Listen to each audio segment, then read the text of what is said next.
Hey folks, Mike with Chasing Trail. I'm back. Just stopped at my parents' house, hung out for a little bit, played with the dogs, checked out my dad's new BMW convertible.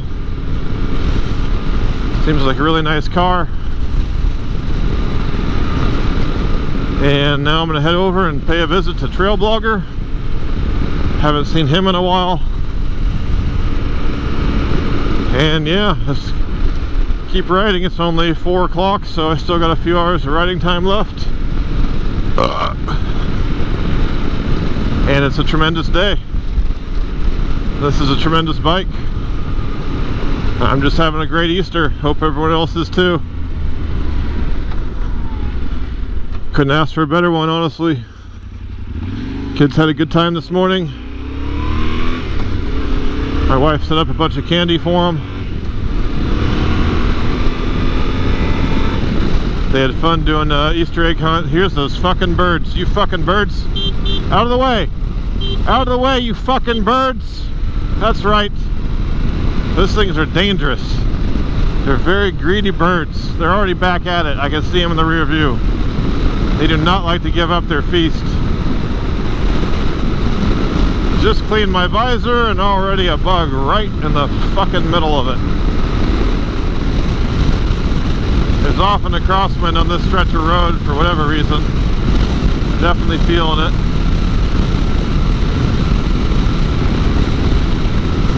Those guys didn't want to take their hands off the bars. Don't blame them. I'm having to lean into it.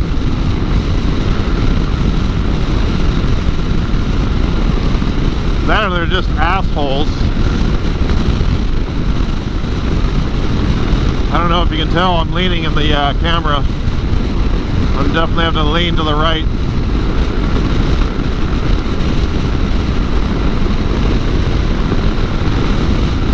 So I will say this bike is pretty susceptible to crosswinds. Not a surprise. Cruising along at 70 is still showing me eco. Although I've dropped to an estimated 42 miles a gallon at that speed, which seems not that good, really. 38 now. Hopefully that will improve over time. I would hope about 50 for about 50 at 70 miles an hour on this type of machine, but we'll see.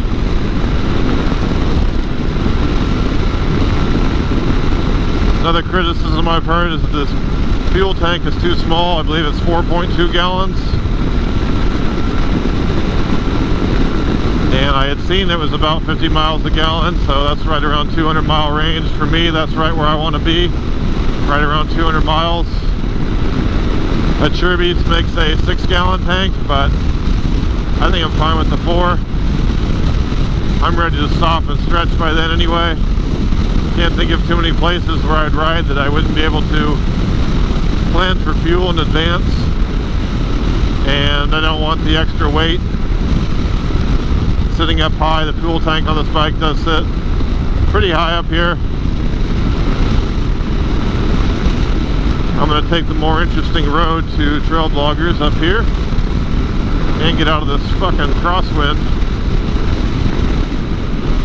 Get a feel for these brakes. Brakes work great. I think I did just feel the rear pulse a little bit. And now with the wind at my back, we're showing 51. Must have been that wind. It's at my back now. 52. Okay, so you're riding the wind. Oh no, it's dropping. So on different bikes, I feel like the cruising speed is often different. This one, it feels pretty good at high 60s, right around 70 miles an hour. Feels like a really good cruising speed. I remember riding this road all the way out to on our bicycles when I was in 8th grade or something with my buddy Corey. We rode all the way to Anderson. And one of us got a flat tire in Anderson. I can't remember which one of us. I remember it being a long day. It's a lot more fun on a motorcycle. As I said, I'm headed out to my buddy Trailblogger's house. He's got a pretty good following on YouTube. I think he's sitting around 60,000 subs. If you've never checked out his channel, you should. He's an actual professional. Makes really good content around ATVs primarily. I do feel something odd in the rear brake. I heard someone else mention this. I feel it too. I'm not hitting it hard, but it feels like it's, yeah, I don't know, something weird. A friend of mine started working for the local police department recently, and if he spots me, he's going to pull me over. He's made this clear to me under no uncertain terms. I have yet to ever be pulled over, so I really don't want him to break my streak on this otherwise perfect day. That would bring him great joy. So let's hope I don't run into him.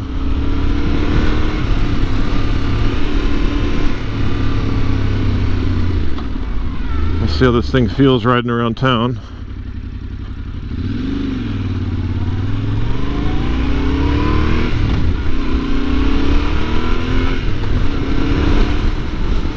The stock exhaust does sound really good. It's a shame it's not just, I mean, I know I don't want an annoyingly loud exhaust, but I want to be able to hear it. And this one, once you're moving, you can't hear it anymore. It's so quiet. But the note on it is actually really nice for a stock exhaust. It's just too quiet. And I'm sure that's you know, there's a ton of debate about exhausts.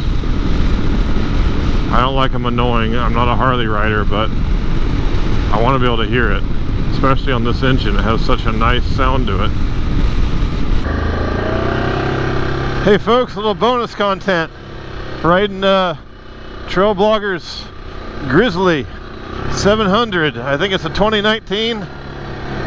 Take it around the back here. Oh yeah, there's the fence. We don't want a guillotine on that.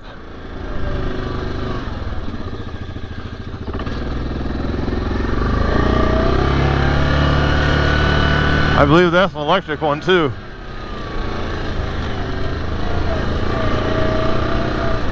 Oh, there's two fences. Double dam. Well, benefit of this, it's got reverse. Yeah.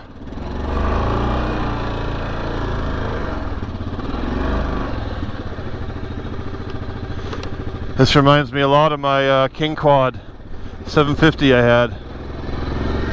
And I absolutely loved. See, is there any electric fence here? No.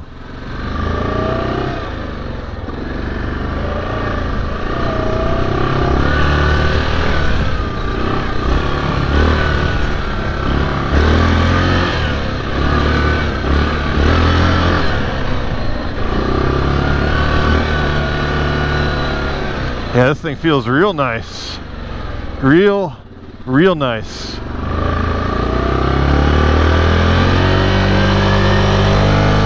Oh yeah, plenty of get up and go.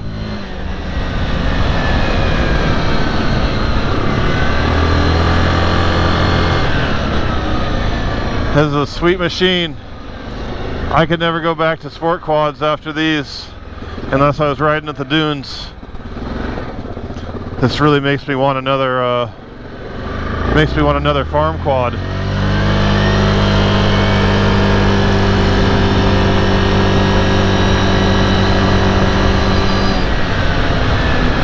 Yeah, this thing is nice. So comfortable. Does everything you want. You can rip around and then it's still useful for doing work on the old farm. That thing is awesome. Mikey likes it.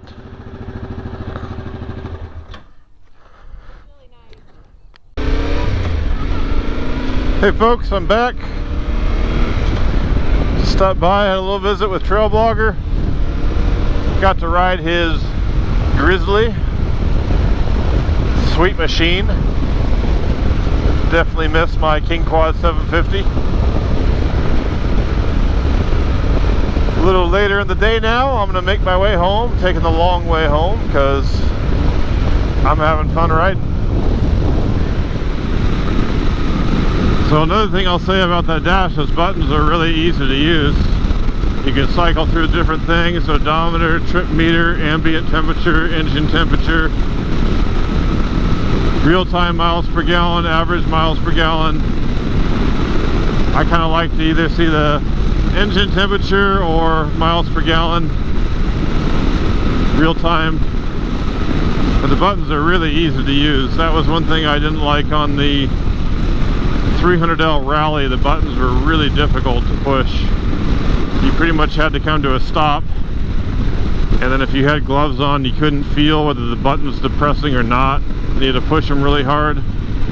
They sucked. These are a lot nicer.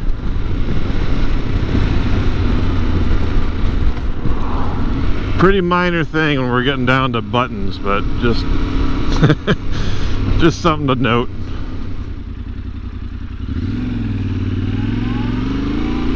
The exhaust note is so good if it were only just a little bit louder. As soon as I start moving, I can't hear it anymore. Yeah, now it's gone. All I hear is wind.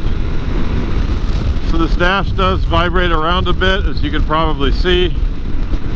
I've heard that it's the same for the headlight. It's part of the whole headlight assembly, and that when you're riding at night, it becomes really annoying because your headlight's bouncing all over. I could definitely see that being an issue. As far as the dash vibrating, I don't know. I've looked at these anti-bobble kits. It definitely makes looking at it nicer, but it concerns me that there's some reason they designed it this way to maybe relieve some of the, I don't know. I just wonder if putting one of those on does more harm than good. I'm also definitely thinking now that I probably don't need that one finger clutch kit. It's one of those things that I thought I would need, but I should have just ridden the bike farther before I spent the money on it. I'm an idiot and I get farkle fever. So I may even just see if they will cancel that order if it's not too late.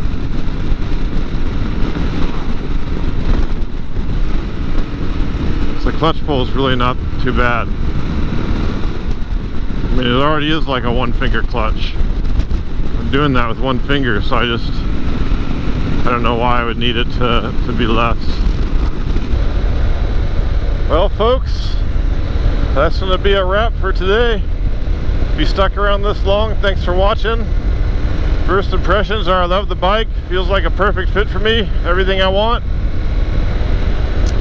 And yeah, hope everyone had a good day today.